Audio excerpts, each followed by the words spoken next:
Rob's Wisdom Den. Today, we're tackling a topic that so many parents, especially dads, struggle with: how to speak to your daughter so that they actually listen. And I've got my partner here with me because, well, I think she understands some of these dynamics better than I do. Oh, wow.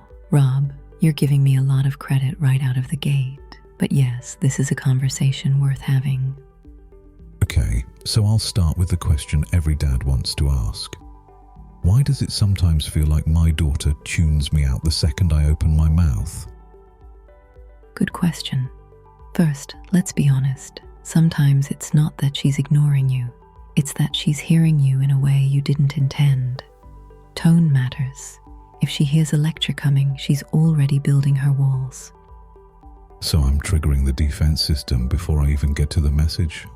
Exactly. With daughters, especially as they grow, they're craving two things: respect and connection. If your words make her feel respected, she'll stay open. If they make her feel small, even accidentally, she shuts down. That's already convicting. I think sometimes I come in with dad voice instead of listening voice. Yes. So let's talk practical. Instead of leading with correction or advice, start with curiosity. Questions like, "How are you feeling about this?" or "What's on your mind?" signal to her that you're not just here to instruct, you're here to understand. So you're saying I need to be more of a guide and less of a commander? That's it. Think mentor, not military. She'll listen more when she feels she's part of the conversation, not just on the receiving end of orders.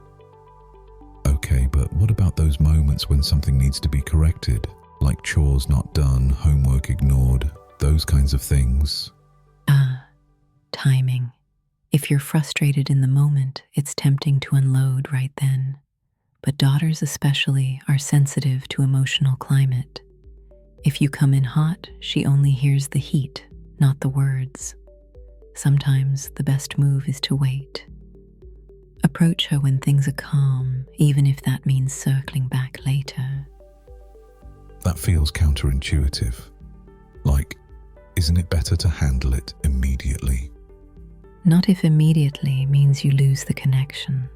Remember, your long-term goal isn't just compliance, it's trust. So here's another question. How do I get her to open up more? Sometimes I ask, "What's wrong?" and she gives me nothing. That's where listening comes in. Instead of pushing for details, create an environment where she knows she can share. Say things like, "I'm here if you want to talk," and then prove it by not overreacting when she does. So less interrogation, more invitation. Exactly. If you jump to judgment, why would you do that? She'll shut down. But if you say, "That sounds tough, tell me more," you open the door wider. Okay, I think I'm guilty of focusing on what needs fixing. How do I balance that? Affirmation is your secret weapon. Every time you affirm her, "I'm proud of the way you handled that," or "I love seeing your creativity," you're building equity in the relationship.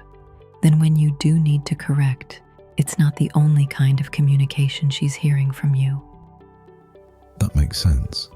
If I only ever point out what's wrong, my voice becomes associated with negativity. Exactly. Think of it like a bank account. If you only make withdrawals, the account runs dry. Deposits of encouragement keep the relationship strong. Another tough one. How do I model good communication when I didn't always grow up seeing it? That's real. The best thing you can do is be honest about it. Let her see you learning. Say, "I didn't always know how to do this, but I'm trying to get better." That vulnerability teaches her that growth is possible, and it makes her more likely to give you grace. So I don't have to be perfect. I just have to be willing to grow in front of her. Exactly. And when she sees you apologizing, "Hey, I raised my voice earlier, I'm sorry," you're teaching her how to repair relationships. That's gold. Okay, last big question. What's the ultimate goal when it comes to speaking so my daughter listens? Connection, not control. If you build a relationship where she knows she's loved, respected, and safe, she'll keep listening long after childhood. That's how you stay a trusted voice in her life even as she grows into adulthood. That's so good. So the big takeaway: speak with respect, lead with curiosity, choose your timing, affirm often, and model growth. Exactly. That's how you move from just talking at your daughter to actually communicating in a way she receives.